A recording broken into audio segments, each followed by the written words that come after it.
The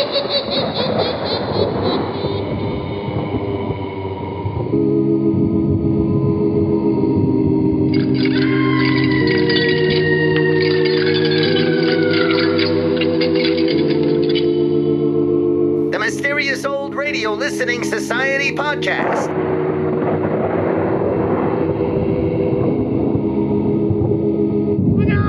Welcome to the Mysterious Old Radio Listening Society, a podcast dedicated to suspense, crime, and horror stories from the golden age of radio. I'm Eric. I'm Tim. And I'm Joshua. We love mysterious old-time radio stories, but do they stand the test of time? That's what we're here to find out. This week we're listening to a series we haven't had here on the podcast in over 5 years. I've brought us an episode of Macabre entitled Final Resting Place. The Armed Forces Radio and Television Service in Germany and the Far East Network in Tokyo engaged in a friendly contest to see who could come up with the best pitch for a new radio show. Both submitted audition tapes, and the FEN's creation won. And so between 1961 and 1962, producer, director, writer, star William Verdier and program director and performer John F. Bowie, Jr. created several episodes, of which 8 survive. William Verdier had previously worked on noteworthy series Inner Sanctum, Suspense, and Ellery Queen. We're not sure in what capacity he contributed to these shows, although we did find a couple pictures of him from the 1940s performing as a Foley artist. In preparing for this podcast episode, we discovered a few more delightful details that cropped up only recently. When we headed over to the page for the Macabre episode, The Man in the Mirror, at oldtimeradiodownloads.com, we found the following comment. Quote, I am the actress in the Macabre series. I acted in 3 or 4 episodes before we were rotated from Johnson Air Base to the USA in 1961.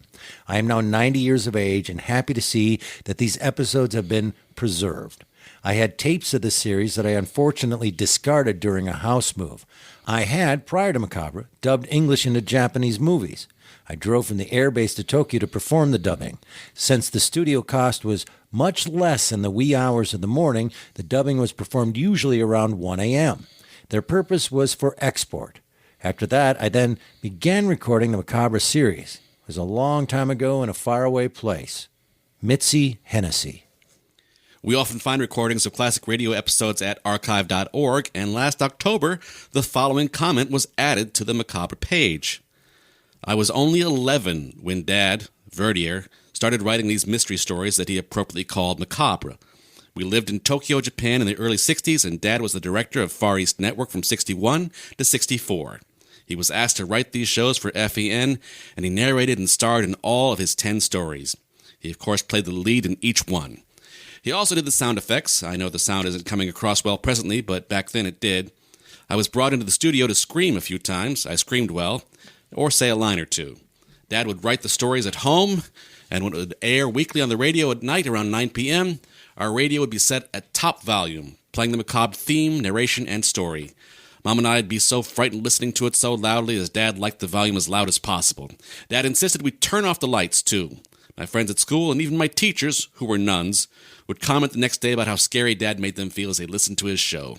Radio shows were very popular in Tokyo then, and we'd also listen to shows like I Love Lucy and the like. As William Verdier's only daughter, I'd like to say that I'm so proud of him and am pleased that the people are still listening to his mystery radio series. Yes, he only wrote 10 shows for Far East Network. Thank you all for your reviews of my dad and his work. If you have any questions for me, I'd be glad to answer them here. Christine Verdier Thompson. So let's pay another visit to this unusual series that is so fondly remembered by those who were there when it was produced.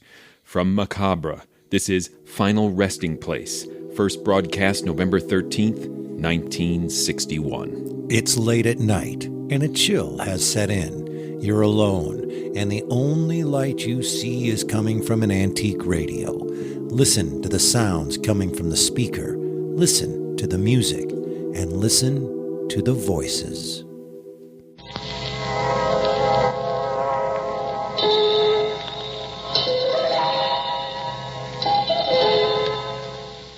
Man lives in a world of time and space.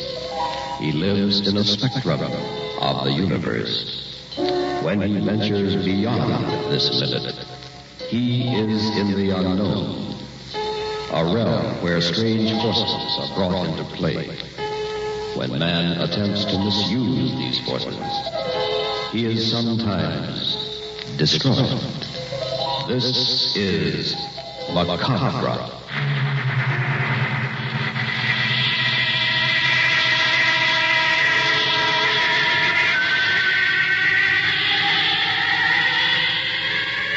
The Far East Network presents in special performance Macabre. Tonight's story, Final Resting Place.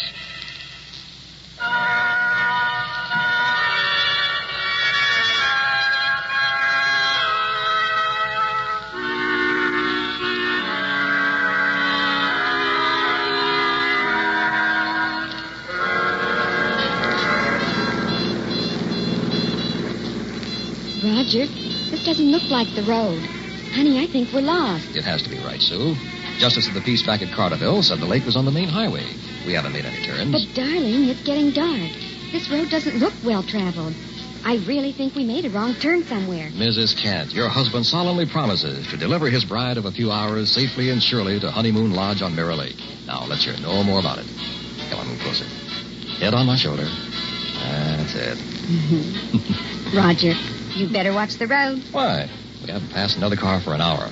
Relax, Sue. It's a fine way to start a married life of bliss. Look, there's a sign. Can you make it out? Yeah. Randolph, 5 miles. Are we supposed to go this way? Sure. Why'd I tell you? It's only 50 miles farther. Randolph is our halfway point. But this country road, how can they call a lonely trail like this a highway? You're just a sophisticated cityite. Now close your eyes and listen to the radio. We'll be there before you know it. All right, darling. I guess I'm getting jumpy. Head on my shoulder and not another word. Okay?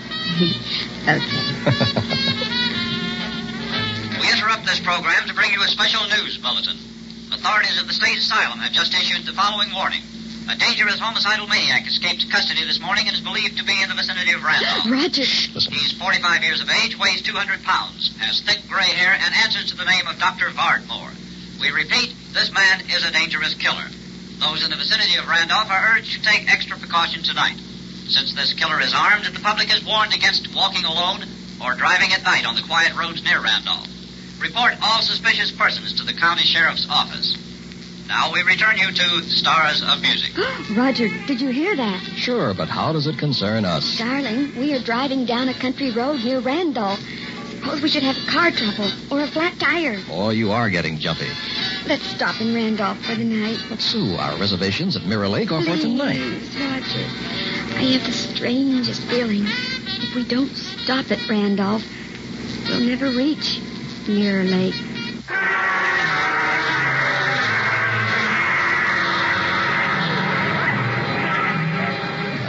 Great idea, Sue.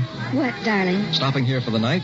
Now we can see the carnival. It's all right while these people are here, I guess. But we'd better go back to the hotel before they leave. Are you still afraid?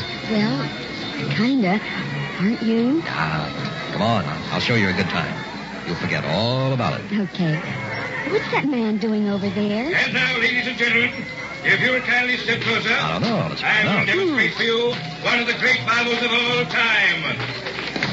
As you see at my feet is a hole, an excavation 6 feet in depth, a grave, if you will. And beside me here is a casket. Now, friends, what do you think we are going to do? Now, friends, ladies and gentlemen, have no fear. Tonight, I, Professor Vincent, will select someone, one of you from the audience, to be hypnotized and placed in this casket. Then I will bury him alive for 5 days. If he's not buried that long, he ain't going to wind up much alive. Just a moment, please. 5 days at $100 a day. Now, what do you say? Who wants to make $500? There is absolutely no danger. A shaft will be sunk so that we can see your head. You'll get plenty of light and air. Food will be lowered to you. Nothing to it at all. Who'll be the first volunteer? You got as popular as an undertaker, pal. Come now, ladies and gentlemen. Under hypnosis, believe me, 5 days will seem like an hour. The easiest $500 you've ever made. Who will volunteer? How about you, my bumpkin comedian friend? No, sirree. Last year I took sick with pneumonia. Thought sure I'd end up in one of them boxes. Did you recover? It's hard to tell from looking at you. You, sir, what is your name? Roger, he's pointing at you. I don't think I'd be interested. Who are you, sir? Roger Kent? Roger Kent. Does $500 interest you? Well, sure, but, Good. Good, you'll make a fine subject. Now, wait a minute. And, Roger, who is the young lady with you? My wife, Sue. Oh? And what do you say, Mrs. Kent? Why, I think it's just a dreadful idea. No, You better pick someone else, Professor. Nonsense. Do you need the money? we do need it. But not this way, Roger. It's awful. $500 would pay off the car. We still have 10 days left for our honeymoon, Sue. Well, how about it, friends? Don't let him tempt you. I don't like that man. It is a lot of money for only 5 days. We can't wait all night. What do you say? I don't know. Say no, Roger. Speak up. Yes or no? I'd hate to turn it down. You're not going to be buried in that terrible coffin. Tell him no. Go ahead, pal. We got a first-class cemetery. All right, everyone. Roger and Sue, time's up. Tell you what I'll do. Think it over. If you decide to go through with it, come back after a couple of hours when the carnival is closed for the night. I'll be waiting for you in my trailer. Oh, Roger, he wants you. I'm afraid of that man. Don't forget, I'll wait up for you until you decide one way or the other. Roger Kent will hold the grave open for you.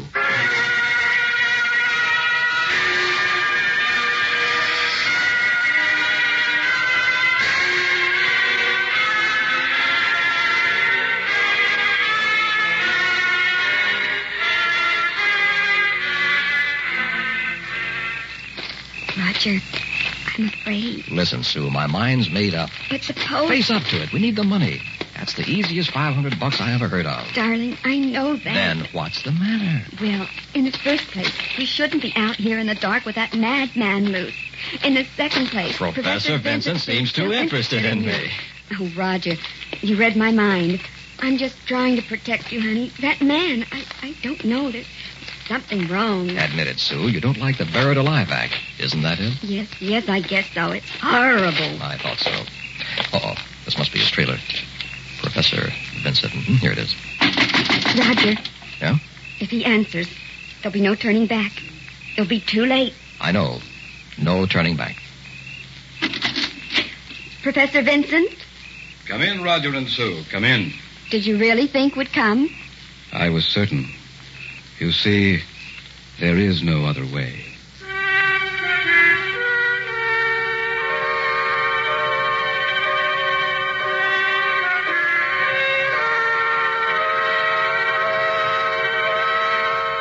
When I count 3, Roger, you will be asleep. Sound asleep on your feet. Then, Roger, you will be placed in the coffin and lowered into the grave for your 5-day rest. Now look deeply into my eyes. Deeply. Inhale and look deeply into my eyes. You're going to sleep, Roger. To sleep. You can no longer move your arms. They hang helpless at your side. Sleep, Roger. Close your eyes and sleep. 1, 2. Your eyes are closed. And now you are powerless to open them. You are 3. Asleep. Ladies and gentlemen, we are ready to place Roger Kent in the casket. Whom among you in the audience will help me? I will, Professor. All right, my friend, step right up here now. Here, help me raise the lid of this coffin. Now, give me his feet and we'll put him in. Careful, he's a big man. There, he's in. Gosh, heavy as a rock. Just like a dead man. Yes, now, close the lid. Close it. Now we're ready to lower into the grave. You see, the casket is supported over the open hole by 2 chains.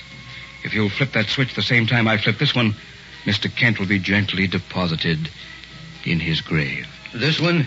Yes. There it goes. Glory be. Just like a real funeral. Reminds me of the time we buried my grandpappy.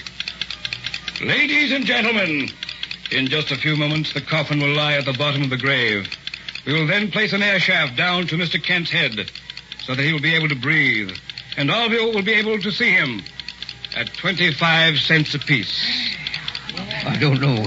I just don't know. Thank you, friend. You've done your work now. Will you kindly leave? Thank you. You are witnessing the marvel of the age. A human being being buried alive. The casket has stopped. Will another volunteer from the audience help me position the air shaft? How about me? Fine. Step up here, friend, if you please. You picked the right one this time, Governor. So? I used to work in a funeral parlor. Handled the stiffs. Yes, now, just pick up that end of the metal shaft, please. Easy does it now. Down over the round opening on the casket lid. Careful now. There.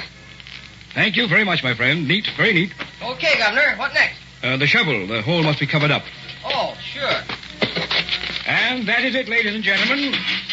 You have just seen demonstrated the marvel of the age.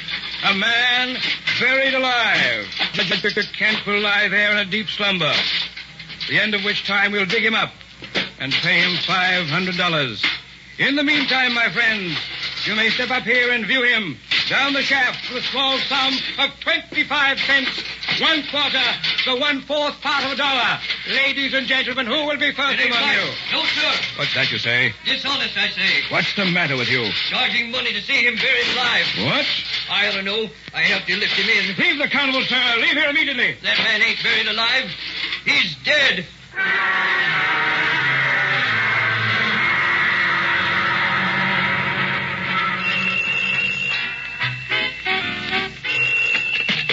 Hello? Hello, Mrs. Kent. This is Professor Vincent. I got your message. First chance I've had to call you. Oh, Professor, I'm so glad you did. What's on your mind? How is Roger? I keep telling you he's all right. Now you must stop this nonsense. Well, it's been 3 days since he was buried, and he just lies there so still. Oh, if I could only talk to him. Mrs. Kent. I called down to him, but he never moves or opens his eyes. And after all this time, I know something is wrong. Roger wouldn't let me worry like this. He'd at least look up and smile, if he could. How many times must I repeat he is hypnotized? We interrupt this program for a special news bulletin. Oh, just a moment, Professor. The radio... Sheriff's office has just confirmed the whereabouts of the homicidal maniac who escaped from the state asylum 3 days ago. This dangerous killer who calls himself Dr. Vardmore is now known to be in the immediate vicinity of Randolph. Everyone is cautioned against walking alone on the streets after dark. If you plan to attend the carnival, kindly do so with friends, and leave the carnival in the company of others. Report all suspicious persons. We return you now to your regular program. Did you hear that on the radio? Yes, I did.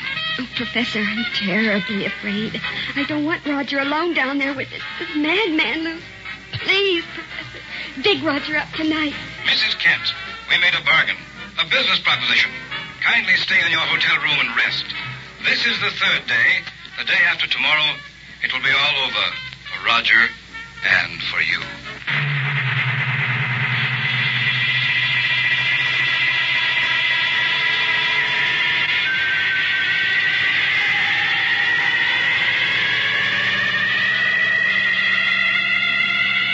Pardon me, ma'am.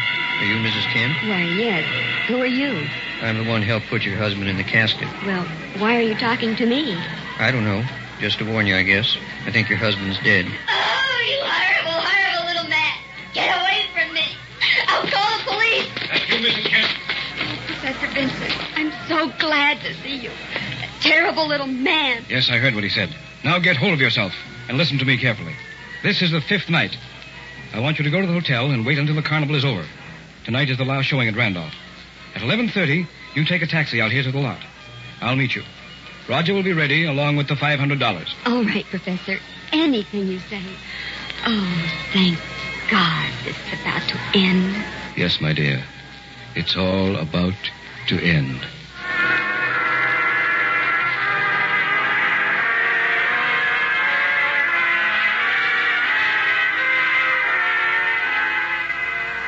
you going out, Miss Kent?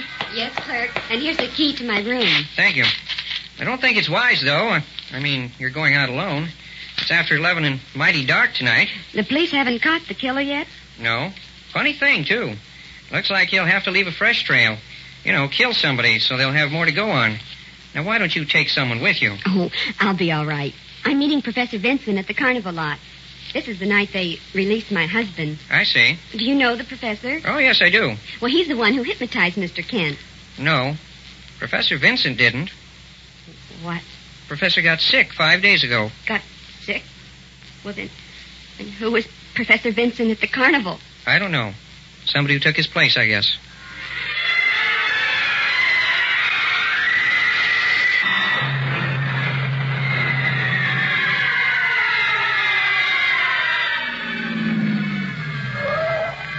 Here you are, driver. Thank you.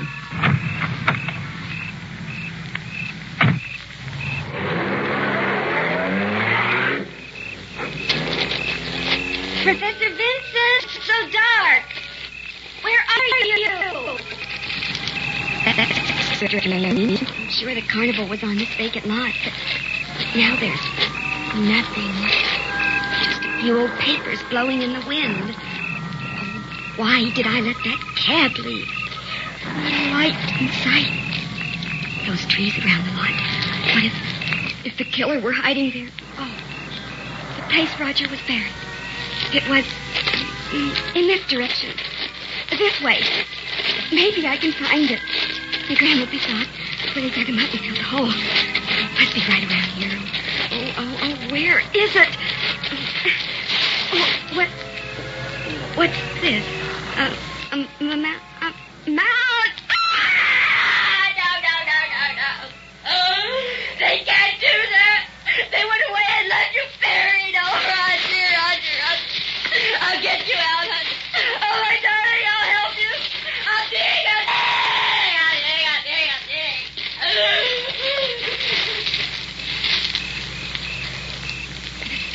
Something is watching me from those trees. I saw it move. I could get out of here. I'll be back, Roger. There's an all-night filling station 5 blocks away. Maybe I can make it there. Oh, it moved again. There is someone out there. Roger, is that you? No, it's coming after me. It's too big for Roger. I don't know what it is. It's gaining on me. I can't let it catch me. No! Mrs. Kent, calm yourself, please. Who are you? Don't you know? I'm Professor Vincent. I was waiting for you.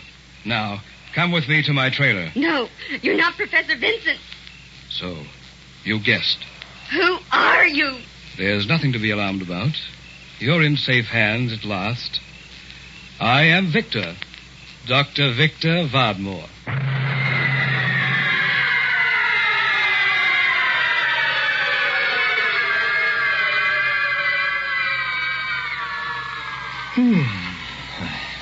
I've been asleep, I guess. Legs feel cramped. Mind's foggy. Can't remember what happened. Sue, where are you? Dark. Pitch black. Must be night. Quiet. Not a sound. I could only remember. Think back. Smells damp, like fresh earth.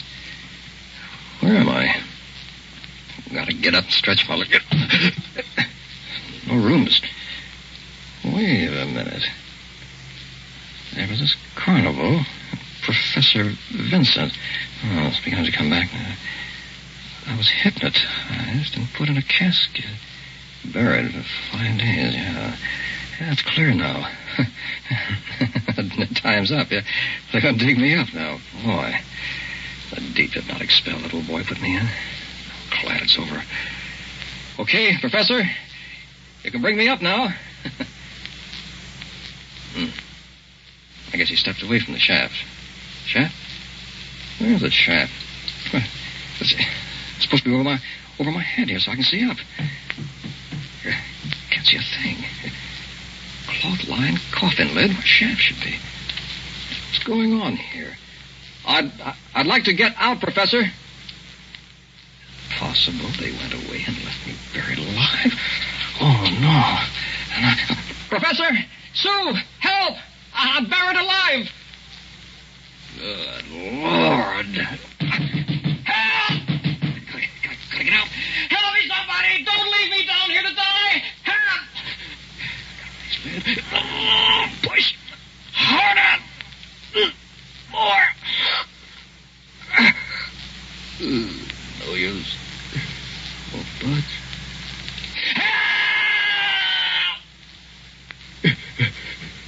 I'm gonna die. You left me here to die.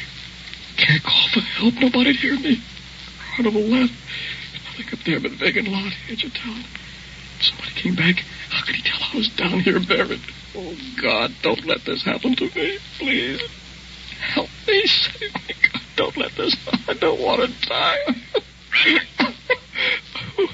I'm hearing things. This is Professor Vincent. Now listen carefully. Where are you? Get me out of here. Don't fret. Your oxygen supply won't last much longer. Oxygen? You're buried alive, Roger. And I'm not coming back for you. Not going back? I'm leaving you buried there. Well, Professor, I'll kill you. Roger, tell me how. I'll kill... Don't excite yourself any further. The oxygen pellet won't sustain your lungs. You are hearing my voice in a small, shortwave receiver and transmitter near your head. I am talking to you from my trailer about a block from you. Sue is with me, Roger. I want you to listen very, very carefully. Sue, there? Go ahead, Sue. Tell him. Oh, Roger, are you all right? Yes. What's he doing with you? Please do as he says, darling. He's not the real professor. He's that escaped madman from the asylum, Dr. Vardmore. He's crazy, Sue. Please, darling, we have no choice. Please, quick. Listen to me. One move like that, and I will kill you both. I've gone to a lot of trouble to set up my final demonstration. What are you going to do? I am going to try personality transference. We have the required situation.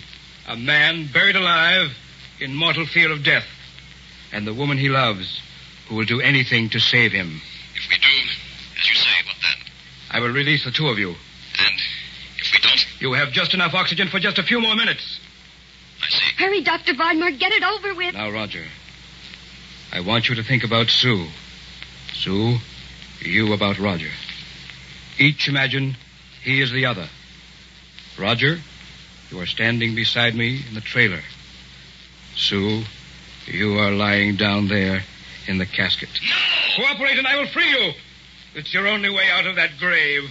If it works, you mean I'll be in Sue? Yes, and she in yours. Do it, darling. It's our only chance. He's not Sue. That's enough. One more refusal, and I'll turn off the shortwave transmitter and leave you in your dark world forever. Now, Roger, imagine you are Sue standing here. Sue, you concentrate on being Roger in the casket. Think. Put everything else out of your minds. I have it. Repeat something you both know. Say the 23rd Psalm. Here we go now. Start with me. The Lord is my shepherd. I shall not want. He maketh me to lie down in green pastures. He leadeth me beside still waters. He restoreth my soul. He leadeth me in paths of righteousness. For his name's sake, even though I walk through the valley of the shadow of death, I fear no evil, for thou art with me. Thy rod and thy staff, they comfort me. Thou preparest a table. Roger,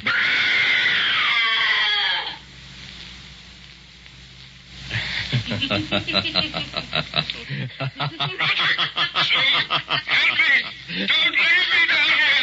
The oxygen, it's going! Save me! Quickly, dig me up! I'm dying! No,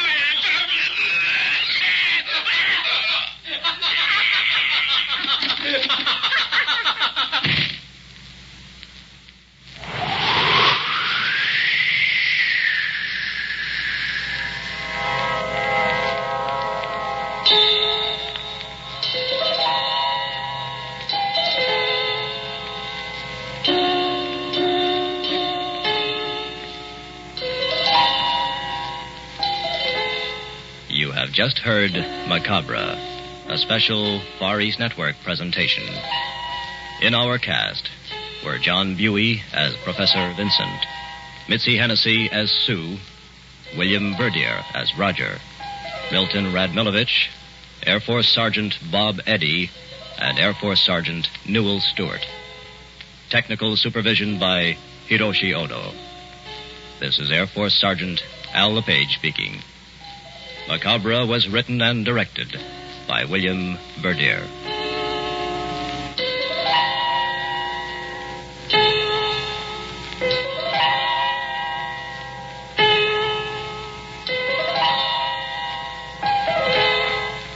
Macabre comes to you each week at this time through the worldwide facilities of the United States Armed Forces Radio and Television Service. That was Final Resting Place from Macabre here on the Mysterious Old Radio Listening Society podcast. Once again, I'm Eric. I'm Tim. And I'm Joshua. And that was brought to us by Tim this week. As you mentioned, we've done one of these before 5 years ago. Yes. So this is only our second of the 8 that survived Yes. that are out there. So been a long time coming back to this. What was the one we did before? The Man in the Mirror. I don't remember. That was 5 years ago. What happened yesterday? Tell me what happened yesterday. It was about a guy who was in a car crash that tore his face off, spoiler warning, who was on the brink of death when a voice came into his head and offered him a week of extra life. Oh, yeah. Eric doesn't remember it at all still.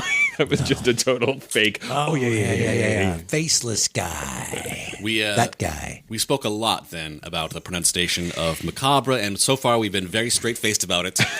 It's a really tough word. There are 2 ways that I know to pronounce this.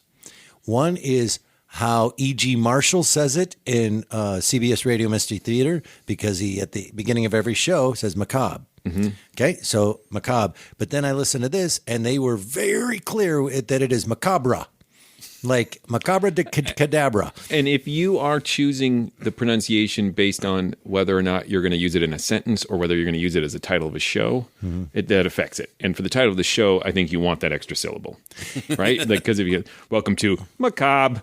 Right. Which is also, just doesn't sound right. Sounds like a goofy deputy sitcom. I'm Deputy Macabre. Macabre! All right, so here's another word that drives me. I've been told that it's homage, but not homage. Homage comes out a lot. The radio series, Homage.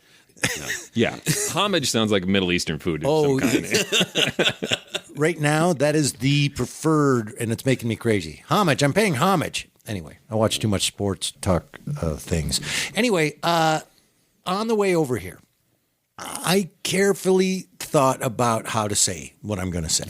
And I came up with, I know what this is. I know it's the Armed Forces Network. I know limited budget, limited experience, not professional actors, yada, yada. It's unfair to judge certain things because of that. Especially after Tim humanized all these people in the intro. And then Tim humanized that these people are still alive and they might be listening to this going, thanks for paying tribute. So if you go to a high school play or musical, you don't say, well, compared to Broadway, this is terrible. No, you say these are amateurs, these are students, and you may come away going, for a high school play, that was really good. Or even you might say, hey, there was a kid in that show that has potential to be a really good actor. Or even occasionally, wow, there was a kid in a high school production that gave a professional level performance, right? Mm-hmm. But you don't watch high school football and say, well, the Patriots would kick the crap out of you. Of course they would. So that is how I came to terms with what I was going to say. And that is, I can't put this into the category of comparing it to other things. It has its moments of brilliant writing. It has its moments of good acting. It also has very amateurish moments. But it's forgiven because this was a miracle they pulled this off.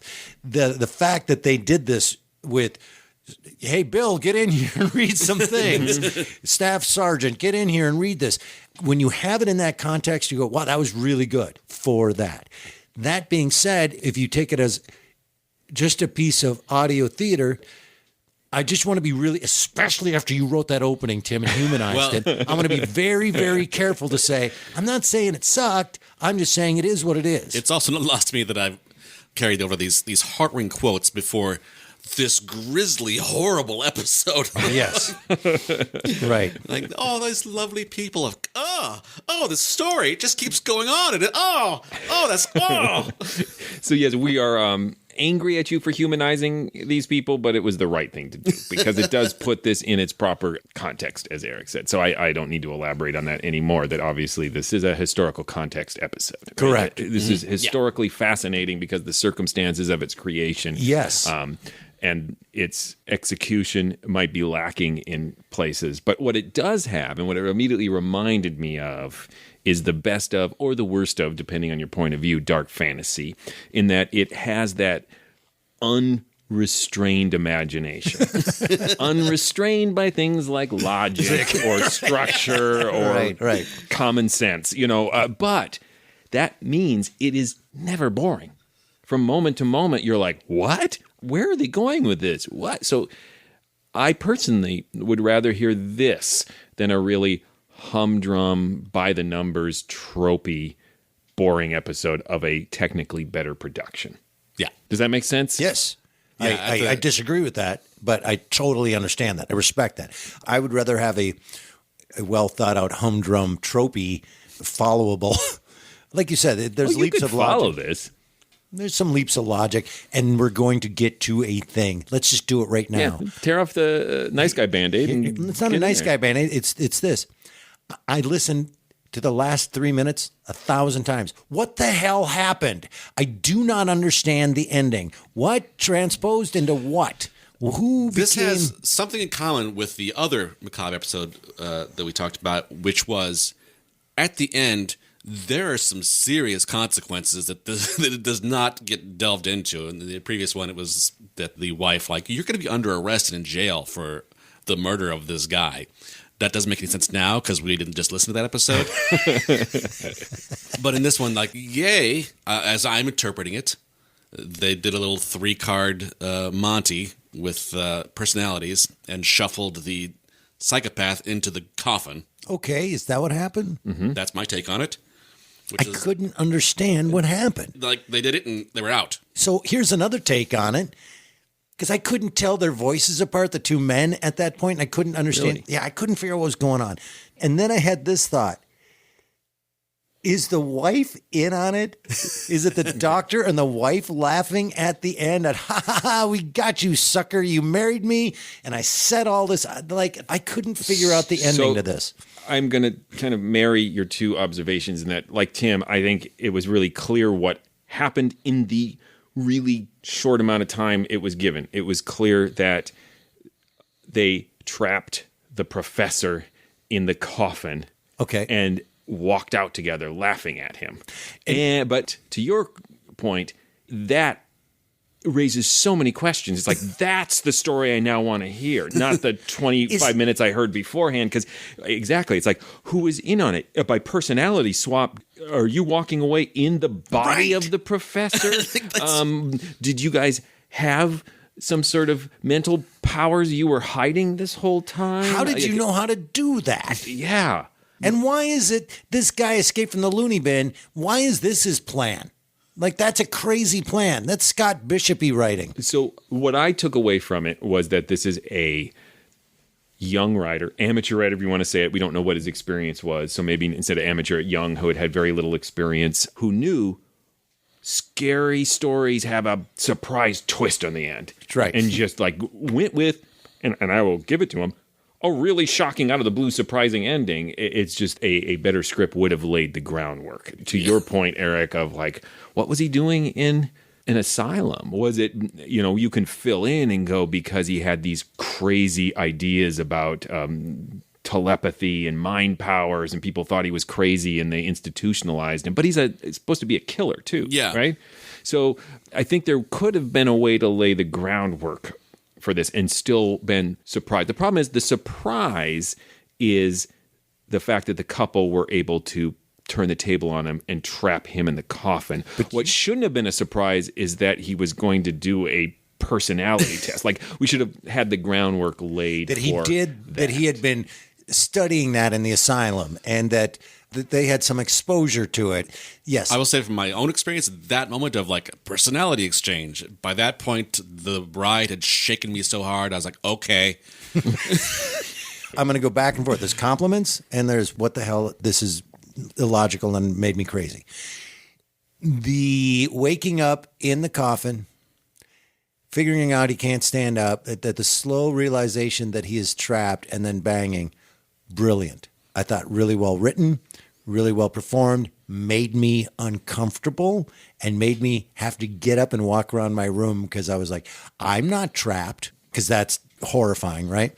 So kudos, great scene, great moment. It's just, I was saying in the beginning, there are these moments that are really well done, but then it goes off the rails. Like, I gotta say about that moment in particular, earlier on, when they get the moment of the guy saying, like, I work for a funeral home, that guy's dead.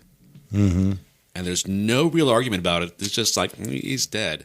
That moment of the episode made a real dark turn of these guys are paying $0.25 each to look at a dead guy. Yeah. And a week from now, maybe his wife finds out, like, he's been dead for a week. Mm-hmm. And then the twist of, like, he really could hypnotize him. He really did hypnotize him. That's crazy. He's another guy who can hypnotize someone to a suspended animation for a week. And then this was exactly my experience of, we go through that scene of like he figures it out, and I'm looking at the clock on my my phone of like, how much longer am I going to be stuck with this guy in this coffin? Right. It was like 6 minutes.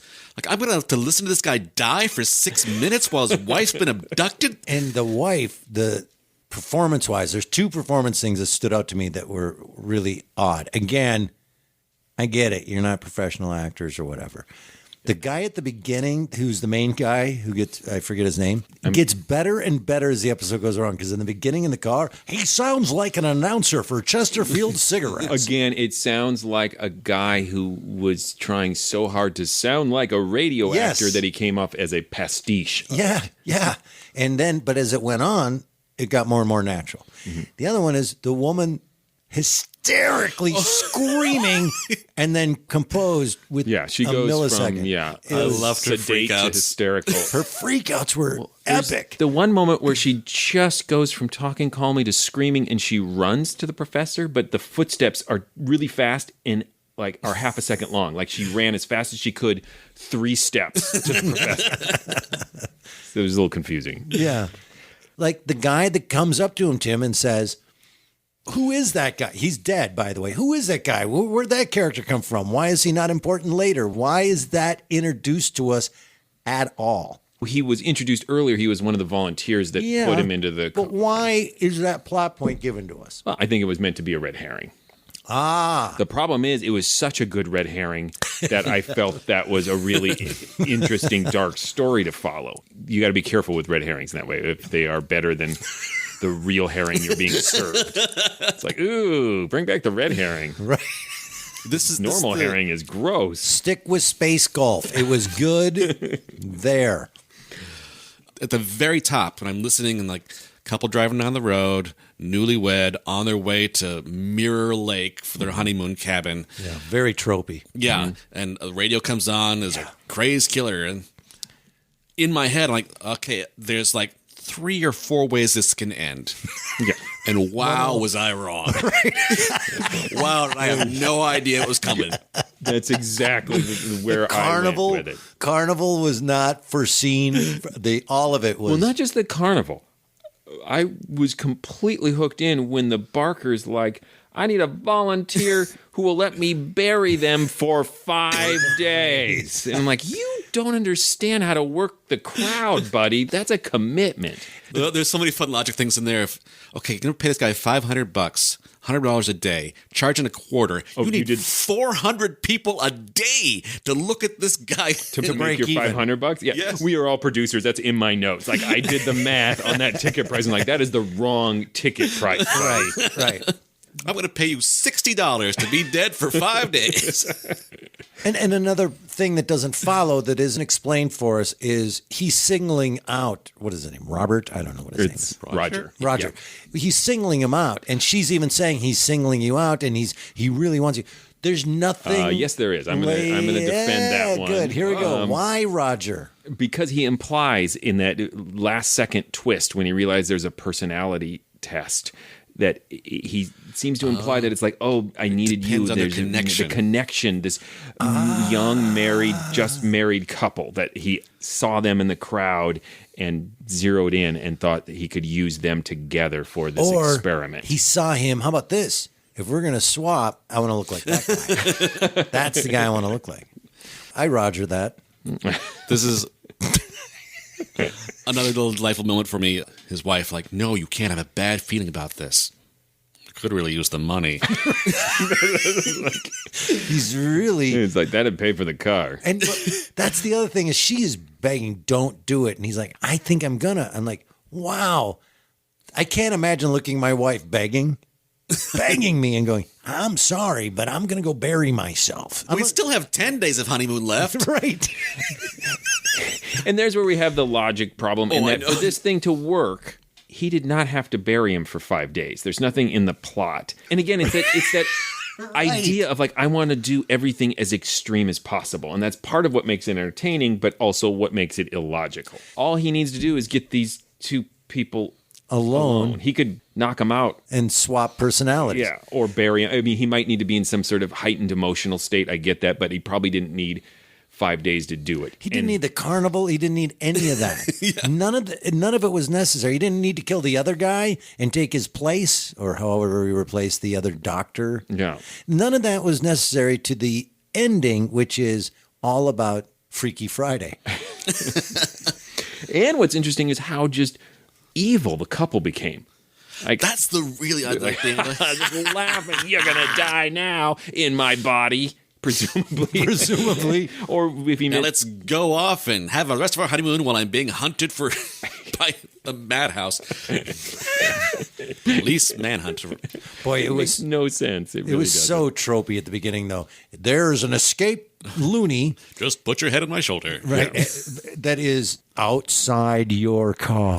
Yes. And don't get out of your car. Like, it was just so tropey. Oh, and the actual, like, known to be wandering quiet country roads. Yes. Yes. Are we on quiet country road right now? Just roll up your window. We'll be fine. There was additions to this that didn't need to be there. And this is what I agree with.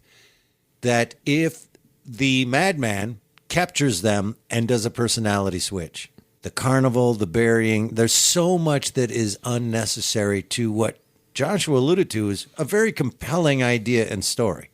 We're going to trap him in. Yeah, there is some connection between us that is so strong that we can overpower it. It's so close is what we're getting at. Yeah. There's some really good concepts in here.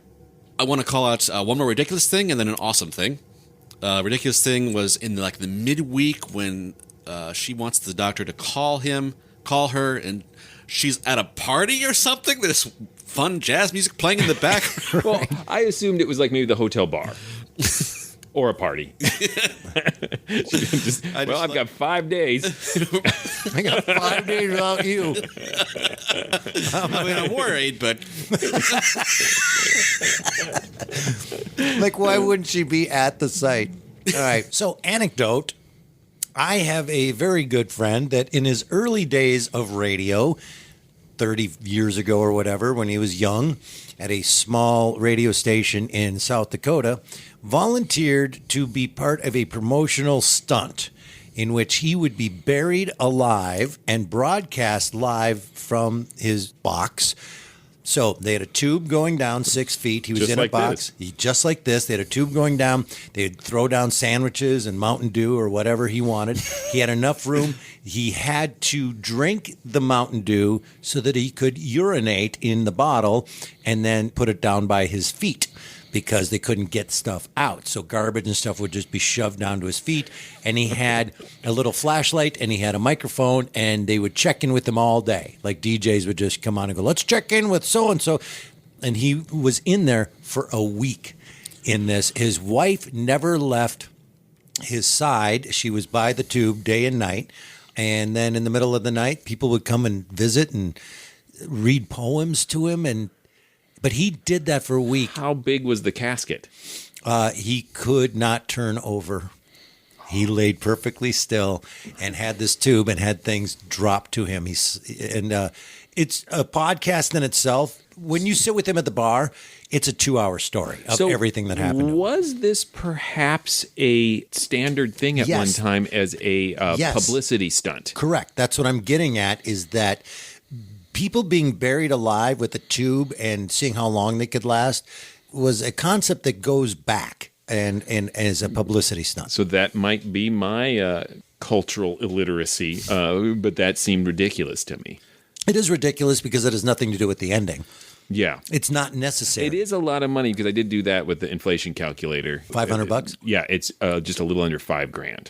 My friend did it because they told him to. For free Mountain Dew. Free Mountain Dew. How do you pee into a Mountain Dew bottle on your back? Again, I'll take you out sometime with him. You will never. I thought you were going to say, I'll take you out sometime. I'll bury you alive. We'll lay on our backs and pee in some Mountain Dew bottles. Yeah.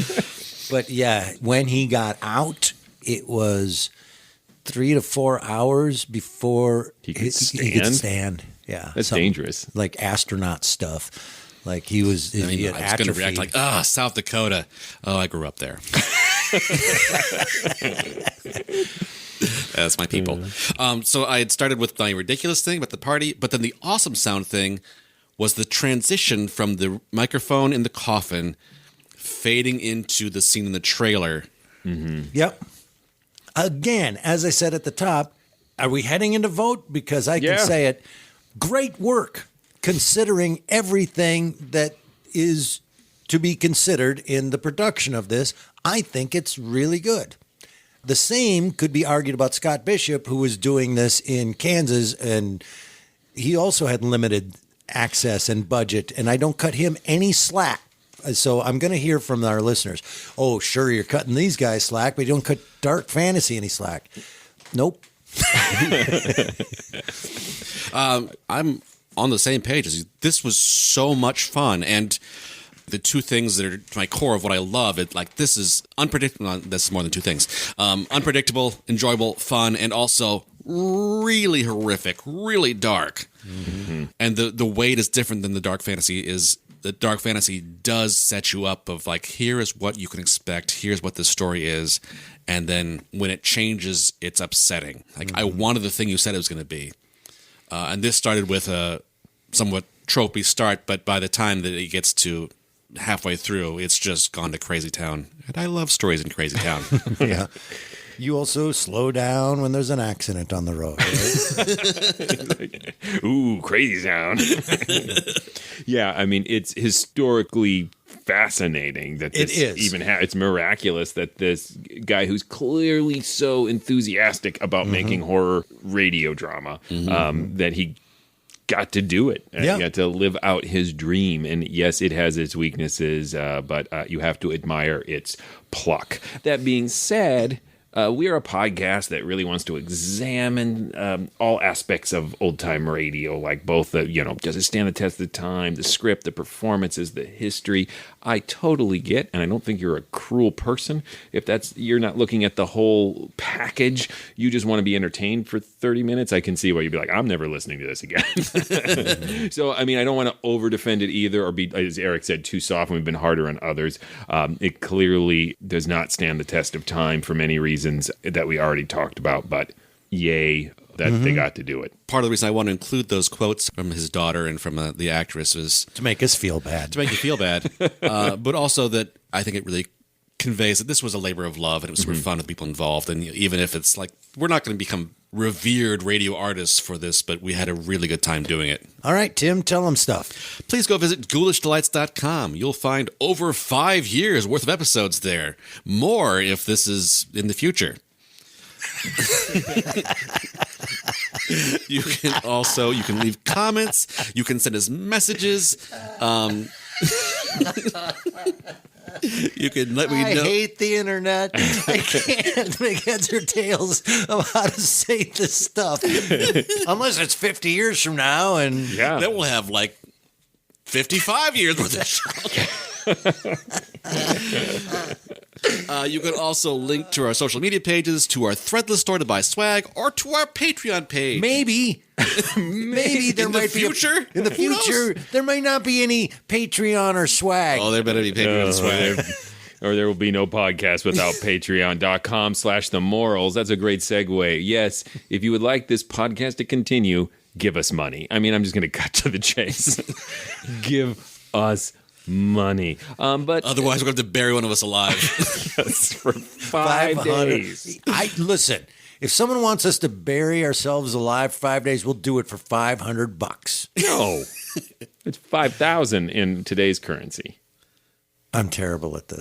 You're so And in the future, it's going to be worth so much more. So much Exactly. more. But for $500, I will pee in a Mountain Dew bottle. No questions asked. I have a lot of questions. So just go to patreon.com/themorals and give us money. If you'd like to see us performing audio theater live, we do stage shows of audio theater that we do recreations of old-time radio classics and a lot of our own original radio drama. So if you'd like to see us, you can find out where we're performing by going to ghoulishdelights.com, buy a ticket, come see us. Or if you can't make it, you can see us virtually anywhere in the world. You can buy a virtual ticket and watch the live stream version of that. ghoulishdelights.com or mysteriousOldRadioListeningSociety.com is where that information lies. All right, what's coming up next? Next, we have a listener request. We will be listening to The House of Mystery Case from Richard Diamond, Private Detective. Until then...